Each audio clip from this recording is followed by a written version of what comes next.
नमस्कार, स्वागत है आपका। आप देख रहे हैं इंडिया बोल रहा है। मैं हूं आपके साथ विवेक शांडिल्य। आज पूरा देश, पूरा इंडिया ये जानना चाहता है कि क्या अमेरिका और ईरान के बीच परमाणु जंग होने वाली है। अब आपको लग रहा होगा कि ईरान के पास परमाणु बम तो है ही नहीं, लेकिन ये संदेह, ये आशंका अमेरिका को है कि अमेरिका ने कहीं अमेरिका ये देख रहा है कि कहीं ईरान ने परमाणु हथियार तो नहीं बना दिए। अमेरिका की धमकियों के सामने ईरान सीना ताने इस तरह से खड़ा है जैसे कि वो पाकिस्तान के खिलाफ खड़ा हो, या जैसे कि वो अफगानिस्तान के खिलाफ खड़ा हो, या कोई और देश जैसे कि कजाकिस्तान के खिलाफ खड़ा हो। लेकिन अमेरिका के सामने इस तरह सीना तानकर खड़ा रहना कोई मामूली बात नहीं है।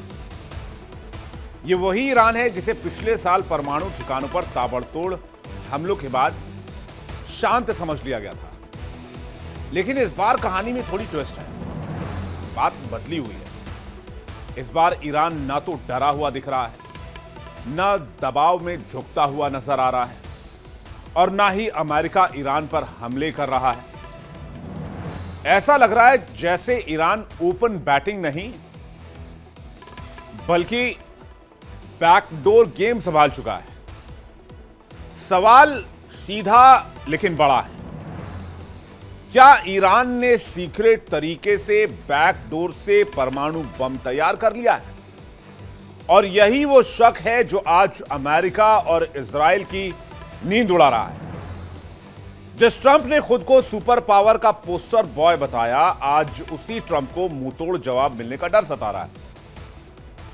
हम ये नहीं कह रहे कि ईरान जो है उसने परमाणु हथियार बना लिया और वो इस्तेमाल कर लेगा, लेकिन अगर ईरान ने परमाणु हथियार तैयार कर लिया और उसकी खबर पेंटागन तक है, तो इसलिए अमेरिका के कदम रुके हुए हैं। और जैसा कि आपको पता है, परमाणु हथियार को इस्तेमाल वाले हथियार नहीं है, ये वेपन ऑफ डेटरेंस माने जाते हैं, यानी किसी भी मुल्क के सुरक्षा की चाबी। अब देख लीजिए आप यूक्रेन में क्या हुआ। यूक्रेन ने 4-5 साल पहले अपने परमाणु हथियार निरस्त कर दिए, खत्म कर दिए। कभी यूक्रेन भी परमाणु हथियारों से लैस हुआ करता था, आपको पता होना चाहिए, शायद आपको पता हो। लेकिन जैसे उसने अपने परमाणु हथियार खत्म किए, एनपीटी में गया, देख लीजिए आज यूक्रेन की स्थिति कैसी। तो परमाणु हथियार वेपन ऑफ डेटरेंस है, और इसी वेपन ऑफ डेटरेंस का इस्तेमाल क्या ईरान कर रहा है? अगर ईरान ने जवाब दे दिया तो क्या करेंगे ट्रंप और नेतन्याहू? अगर इस बार गलती हुई तो आग सिर्फ मिडिल ईस्ट में नहीं लगेगी, हो सकता है परमाणु जंग छिड़ जाए। मिडिल ईस्ट में हलचल है। ईरान के मैसेज, ईरान के संकेत क्लियर है। इजराइल की बेचैनी भी खुलकर सामने आ रही है। डर इस बात का नहीं कि युद्ध होगा, डर इस बात का अगर युद्ध हुआ तो कंट्रोल कौन करेगा। और पहली बार अमेरिका और इजराइल ताकत नहीं दिखा रहे हैं, बल्कि डर की भाषा बोल रहे हैं। और यही डर बता रहा है कि ईरान ने कुछ तो बड़ा खेल दिया है, जिसकी वजह से अमेरिका और इजराइल जैसी ताकत अभी भी ईरान पर हमला करने की सोच रहे हैं। आज इसी मुद्दे पर सबसे बड़ी इंटरनेशनल डिबेट।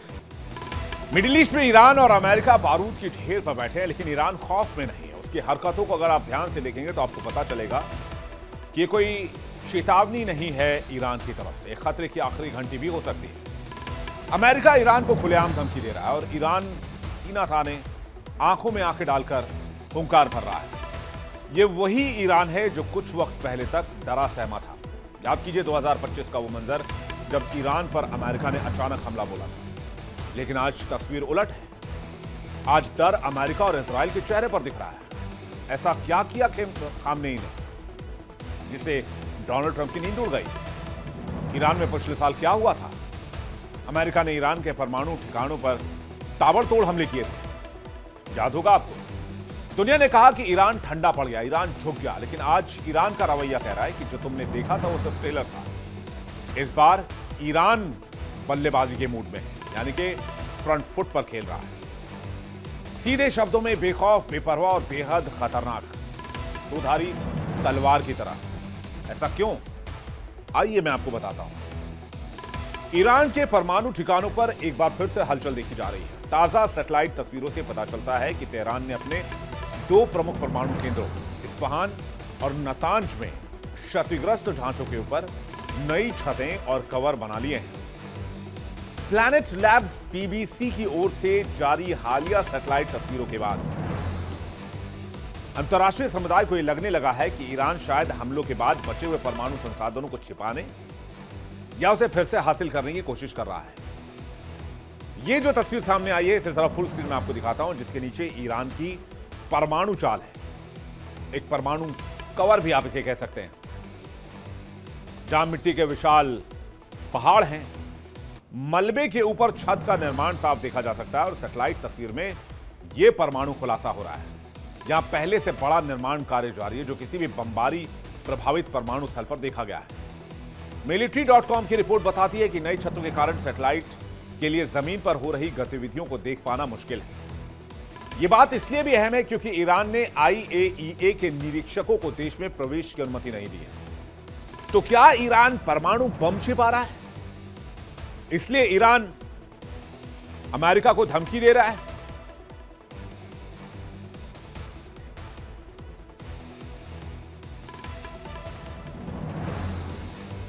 ऐसे में जब IAEA ईरान में दाखिल नहीं हो पा रहा है तो क्या ऑप्शन बच जाते हैं? रिमोट मॉनिटरिंग एकमात्र निगरानी का जरिया?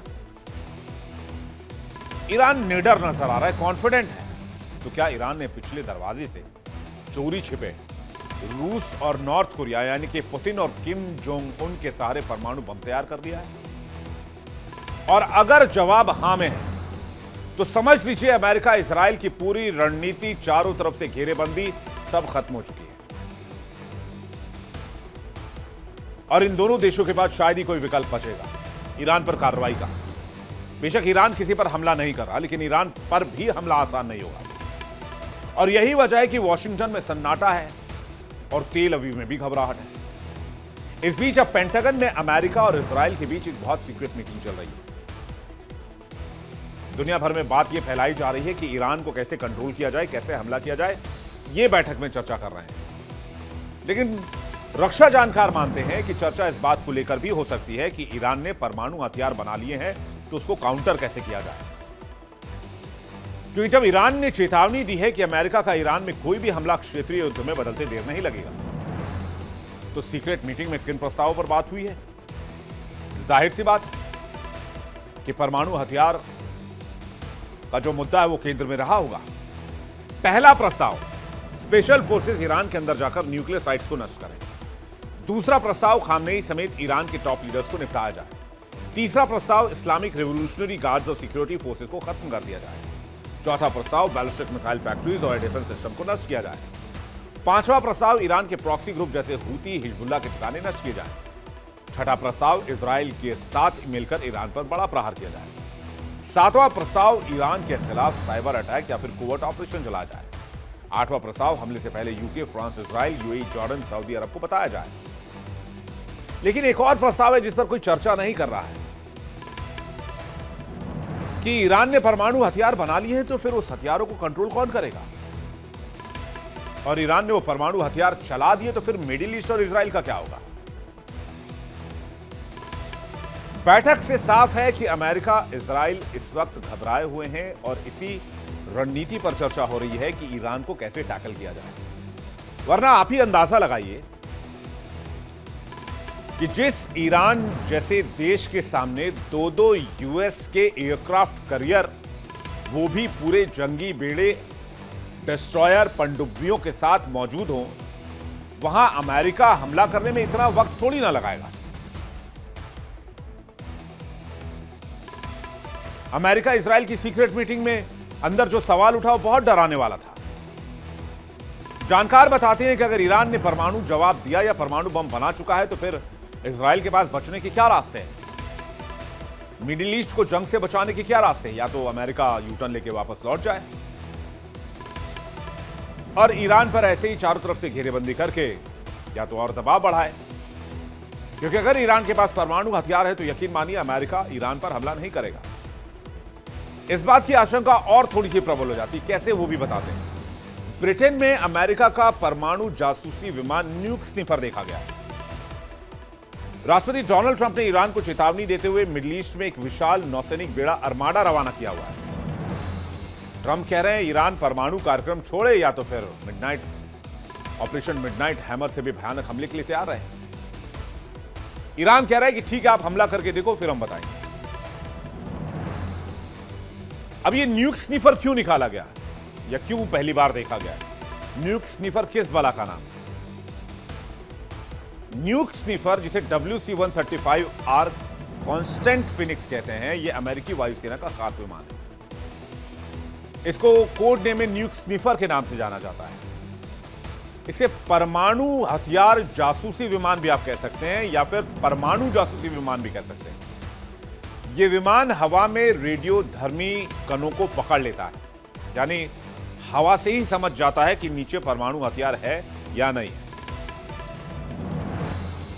और ये कैसे पकड़ता है? क्योंकि जब भी परमाणु धमाका कराया जाता है तो हवा में उसके विकिरण या फिर उसके रेडिएशन के नमूने रह जाते हैं और उसी नमूने को इकट्ठा करता है, गैस और मलबे के कणों का विश्लेषण करता है और फिर न्यूक स्निफर से पता चलता है कि विस्फोट परमाणु था या फिर नहीं था।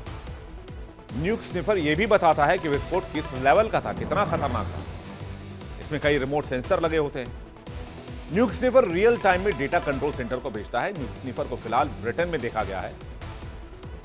कहा जा रहा है कि हो सकता है ये ईरान के आसमान में दिखे जासूसी गतिविधि करते हुए। मकसद साफ है, दुश्मन देशों की परमाणु गतिविधियों को देखना, ताक झांक करना, नजर रखना, जासूसी करना। यह विमान अमेरिका की आंख और नाक की तरह काम करता है, जो परमाणु हथियार को आसमान से ही सूंघ लेता है। कहा जा रहा है खामनेई को खबर ना लगे और उससे पहले खेल हो जाना चाहिए, और यही वो जगह है जहां से कहानी पलट सकती है। क्योंकि अगर कुछ भी एक्टिविटी हुई और ईरान ने जवाब दिया तो जो होगा वो इतिहास का सबसे खतरनाक अध्याय होगा। सुपर पावर का ढोल पीटने वाले ट्रंप आज आत्मविश्वास में नहीं, ऐसा लग रहा है डर में फैसले ले रहे हैं। ट्रंप जानते हैं अगर ईरान ने मुंहतोड़ जवाब दिया या ईरान ने अगर परमाणु हथियार बना लिए हैं तो फिर उसके बाद क्या होगा वो उसको शब्दों में बयां कर पाना भी मुश्किल है। अब चाहे अमेरिका डेल्टा फोर्स लगा ले, ट्रंप अपने लड़ाके उतार दें, यूएसएस अब्राहम लिंकन तैनात कर दें, यूएसएस जॉर्ज डब्ल्यू बुश तैनात कर दें, ईरान ने तय कर लिया अब हमला तो करो। 2025 में अमेरिका ने झट से हमला किया था, सबसे शक्तिशाली B-2 बॉम्बर का इस्तेमाल किया। अमेरिका कह रहा है इस बार इससे भी ज्यादा घातक हवाई ताकत का इस्तेमाल करेंगे। 2025 में टॉमहॉक क्रूज मिसाइल का इस्तेमाल किया गया था। अमेरिका कह रहा है इस बार इससे भी घातक मिसाइल का इस्तेमाल करेंगे। 2025 में कुछ मिसाइलें सबमरीन से भी दागी गई। इस बार तो ट्रंप बकायदा यूएसएस अब्राहम लिंकन लेके पहुंच गए। 2025 में ईरान का न्यूक्लियर प्रोग्राम बहुत पीछे धकेल दिया गया था, लेकिन इस बार ईरान की संपूर्ण परमाणु शक्ति नष्ट करने का प्लान है। अमेरिका जानता है, इजराइल जानता है कि यह लड़ाई ईरान से नहीं है, यह लड़ाई इजराइल की मौजूदगी में। अगर ईरान के पास तो परमाणु बम है तो फिर इजराइल के लिए चिंता करने की बात अभी से अमेरिका और इजराइल दोनों को शुरू कर देनी चाहिए, क्योंकि ईरान वो करेगा जो शायद किसी ने एक्सपेक्ट ना किया हो।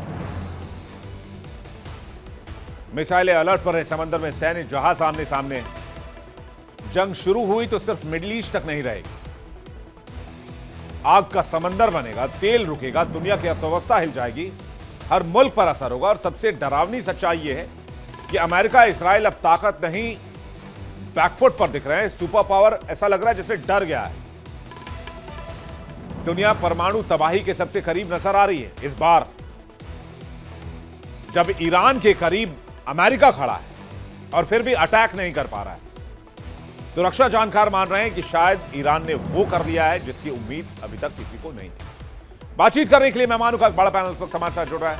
हमारे साथ जुड़ रहे हैं इस वक्त मेजर जनरल अनुज माथुर, रक्षा विशेषज्ञ। बहुत स्वागत है सर आपका। पूर्णिमा नाथ अमेरिका से जुड़ रही है हमारे साथ, रिपब्लिकन पार्टी के नेता हैं, यूएसए से लाइव। बहुत स्वागत है मैम आपका। एयर मार्शल ओपी तिवारी हमारे साथ जुड़ रहे हैं, रक्षा विशेषज्ञ। आपका भी बहुत बहुत स्वागत है ओपी तिवारी सर।